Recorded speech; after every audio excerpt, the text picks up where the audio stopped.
আজকে বৃহস্পতিবার, ডোডোকে স্কুলে পাঠানোর পর ডোডোর পাপার জন্য লাঞ্চটা ঝটপট রেডি করে নিলাম।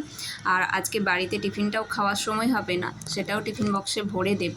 কেন সময় হবে না সেটা পরে বলছি। আর আজকে টিফিনে একটু বানিয়েছি স্যান্ডউইচ, ব্রেডের এক সাইডে টমেটো সস, উল্টো দিকের সাইডটায় মেয়োনিজ লাগিয়ে রেডি করে, তারপর একটু আলু সেদ্ধ করে পেঁয়াজ শসা কুচি, তাতে একটু গোলমরিচ, মেয়োনিজ আর বিট লবণ দিয়ে ব্রেডের মধ্যে দিয়ে উল্টো দিকের ব্রেড আর একটু চিজ দিয়েছি। আমি এখানে আমুলের চিজ দিয়েছি, একটু বেশি করে চিজ দিয়ে উল্টো দিকের ব্রেডটা ঢাকা দিয়ে বাটার লাগিয়ে এপিট ওপিট তাওয়ার মধ্যে সেঁকে নেব। আমার কাছে যেহেতু স্যান্ডউইচ মেকার নেই, তাই তাওয়াতেই করব। স্বাদের কোনো হেরফের হবে না, তাওয়াতে করলেও স্যান্ডউইচ ভালোই হয়। আর যেটার জন্য আজকে ডোডোর পাপার বাড়িতে খাওয়ার সময় হবে না, আজকে একটা ওয়াটার পিউরিফায়ার এলো, আর সেটারই এখন রান্নাঘরে ইনস্টলেশনের কাজ চলছে। সেই জন্যই রান্নাটা ঝটপট করে নেওয়া আর কি। অনেক দিন থেকে জলের খুব সমস্যা হচ্ছিল। আসলে আমাকে সাহায্য করার কেউ নেই, একেবারেই একা হাতে একটু একটু করে সংসার গোছানো আর কি।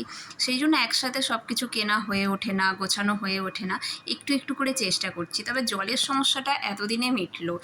সাথে বাচ্চা থাকলে খুব চিন্তা হয়, কেন কি জল থেকে অনেক রকম সমস্যা আসে, তাই জলের চিন্তাটাই এতদিনে মিটলো।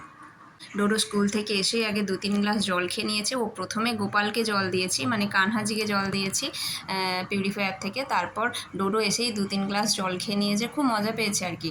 তারপর স্নান করে ভাত টাত খেয়ে ঘুমিয়েছিল। বিকেলবেলা উঠে বলছে ওকে একটু কেক বানিয়ে দিতে হবে, তাই ওকে একটু কেক বানিয়ে দিলাম। আজকের কেকটা আমি ময়দা দিইনি, আটা দিয়ে বানিয়েছি, ময়দা ডোডোকে দেবো না বলে। আর কেকটা রেডি হয়ে যাওয়ার পর এই যে বাটার পেপারটা তুলে দেবো। অপূর্ব সুন্দর হয়েছে আজকের কেকটা, একটুও পুড়ে যায়নি। আর ড্রাই ফ্রুটসের মধ্যে দিয়েছি কিশমিশ, কাজু, ওয়ালনাট, আমন্ড, এগুলোই দিয়েছি। আজকের কেকটা এত স্পঞ্জি, এত নরম, আর ফ্লেভারটাও খুব সুন্দর হয়েছে। কেকটা কাটা মাত্রই ছোট ছোট দুটো হাত অধীর আগ্রহে অপেক্ষা করছে। আপনারা শুধু হাত দুটো দেখুন, ও ভাবছে ওকে কখন দেবো আর কি।